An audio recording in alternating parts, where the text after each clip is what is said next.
Bienvenue sur la chaîne des radiculteurs. Nous sommes un groupe d'élèves de 5e et nous faisons partie d'un atelier scientifique au collège Paul Valéry à Paris.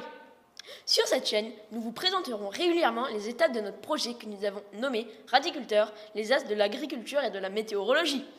Dans cette deuxième vidéo, nous allons vous présenter le compte-rendu de notre deuxième séance de travail. Nous avons commencé par un rappel de ce qui avait été fait lors de la première séance.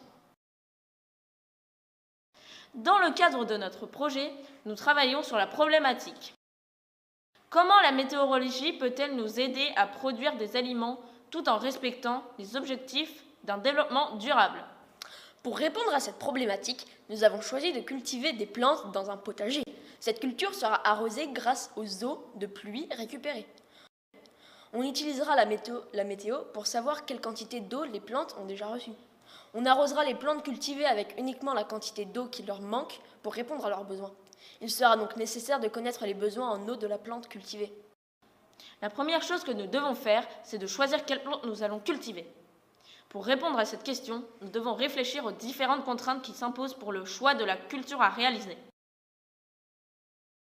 Comme notre problème est de produire des aliments, la première contrainte est de choisir une plante comestible. La plante choisie devra être adaptée au climat parisien. La plante devra pouvoir supporter de n'être arrosée qu'une seule fois par semaine. Notre atelier scientifique a lieu tous les mercredis entre 13h et 14h. Cette plante devra pouvoir être plantée à n'importe quel moment de l'année ou au mieux sur une grande période de temps. La plante choisie devra pousser le plus rapidement possible pour que nous ayons le temps de réaliser toutes les expériences souhaitées, pour pouvoir faire le plus de récoltes possible, et pour que nous puissions planter et récupérer la récolte à chaque fois avant les vacances scolaires suivantes.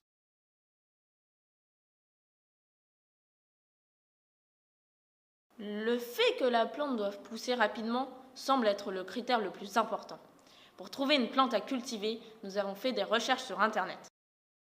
Après une première recherche, nous avons établi une première liste de plantes possibles. La menthe, le persil, le thym, le basilic, la salade, la fraise, la betterave, le radis, l'épinard, le cerfeuil et le navet. Nous nous sommes ensuite répartis le travail de recherche. Chaque élève devait chercher pour un certain nombre de plantes présélectionnées le temps qu'il faudrait attendre entre le moment du semis, c'est-à-dire le moment où l'on plante la graine, et la récolte.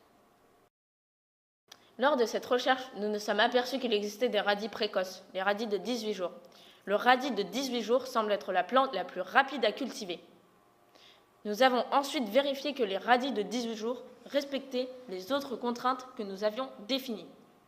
Le radis est comestible. Il peut pousser en climat parisien. Les radis peuvent être arrosés une fois par semaine. Le radis semble donc un très bon choix. Nous avons ensuite commencé à réfléchir au nom qui serait donné à notre projet.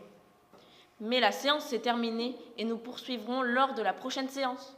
Nous espérons que cette vidéo vous aura plu. Si c'est le cas, n'hésitez pas à mettre un grand pouce bleu. Vous pouvez aussi vous abonner à la chaîne pour suivre notre projet. Merci d'avoir suivi les radiculteurs, les as de l'agriculture et de la météorologie. Au revoir.